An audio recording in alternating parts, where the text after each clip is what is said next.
कहानी की स्टार्टिंग हमें स्वर्ग को दिखाते हुए होती है, जहाँ पे हम स्वर्ग के अमर जादुई पेंसिल को देखते हैं, जिसे जंजीरों से बांध कर रखा गया था, क्योंकि ये पेंसिल बहुत ही ज्यादा शरारती थी। इसीलिए ये जंजीरें उसे ज्यादा देर तक बांध कर नहीं रख पाती हैं। वो जंजीरों को तोड़कर यहाँ से भाग जाती है। तभी यहाँ पे हेवन के मास्टर आ जाते हैं, ताइसिंग लासू। जब वो यहाँ पे आते हैं और देखते हैं कि अमर जादुई पेंसिल यहाँ से गायब है, तो जो लड़का उसकी रखवाली कर रहा था वो उसे पूछते हैं कि अमर जादुई पेंसिल कहाँ पे है। निगरानी रख रहे छोटे लड़के को भी पेंसिल के बारे में पता नहीं होता है और वो अपनी इस गलती के लिए मास्टर से माफी मांगने लगता है और कहता है कि मुझे माफ कर दीजिए। मास्टर को भी पता होता है कि अमर जादुई पेंसिल बहुत ही ज्यादा शरारती है, इसलिए वो छोटे बच्चे को ज्यादा डांटते नहीं है और उसे तुरंत ढूंढने के लिए कह देते हैं। छोटे बच्चे को पता नहीं होता है कि जादुई पेंसिल कहाँ पे गई होगी, लेकिन मास्टर को पता होता है कि जादुई पेंसिल को हमेशा ही नश्वर संसार में रहने की इच्छा होती है, इसलिए वो कहीं न कहीं नश्वर संसार की तरफ ही गया होगा। इसके बाद वो छोटे लड़के से कहते हैं कि जल्दी जाओ और अमर जादुई पेंसिल को ढूंढ कर लेकर आओ, क्योंकि स्वर्ग का एक दिन नश्वर संसार के 1 साल के बराबर होता है। इसलिए तुम तुरंत उस पेंसिल को ढूंढने के लिए चले जाओ, क्योंकि वो जादुई पेंसिल बहुत ही ज्यादा शरारती है।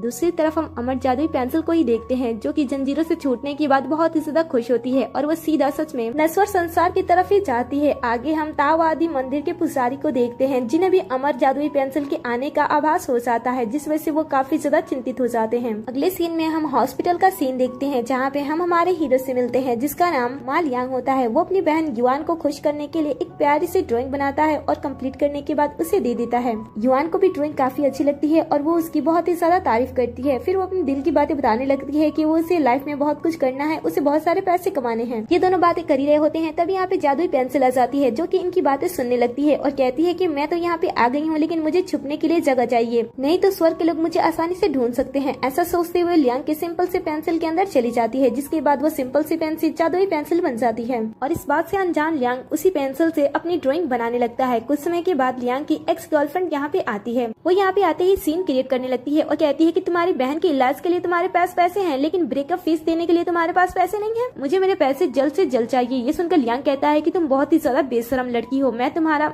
बॉयफ्रेंड था तब मैंने तुम्हारी कॉलेज की फीस उठाई, तुम्हें कॉलेज भेजा, तुम्हारी सारी रिस्पॉन्सिबिलिटी उठाई और तुमने मुझे धोखा देते हुए एक अमीर पर्सन को डेट करना स्टार्ट कर दिया, और ऊपर से तुम चाहती हो कि मैं तुम्हें ब्रेकअप फीस दूं। मैं तुम्हें कुछ भी पैसे नहीं देने वाला हूँ, अच्छा होगा कि तुम यहाँ से निकल जाओ। लेकिन एक्स तो यहाँ से जाने का नाम ही नहीं ले रही होती है और तभी उसकी नजर लियांग की ड्राइंग पे जाती है, जहाँ पे वो देखती है कि लियांग ने गोल्ड्स की ड्राइंग बनाई होती है, जिसे देखकर एक्स उसका मजाक उड़ाने लगती है और कहती है कि कभी रियल लाइफ में ये देखा भी है जो कि तुम इसकी ड्राइंग भी बना रहे हो। ऐसा कहते हुए वो गुस्से में उसकी ड्राइंग को खराब करते हुए खिड़की से बाहर फेंक देती है। लेकिन तभी कुछ ऐसा मैजिक होता है और जादुई पेंसिल से जो सिंपल सी गोल्ड की ड्राइंग बनी होती है वो रियल लाइफ में आ जाती है और सोने की बारिश होने लगती है। जब रास्ते से गुजर रहे कुछ लोगों पे सोने की ईंट गिरती है तो वो काफी गुस्सा करते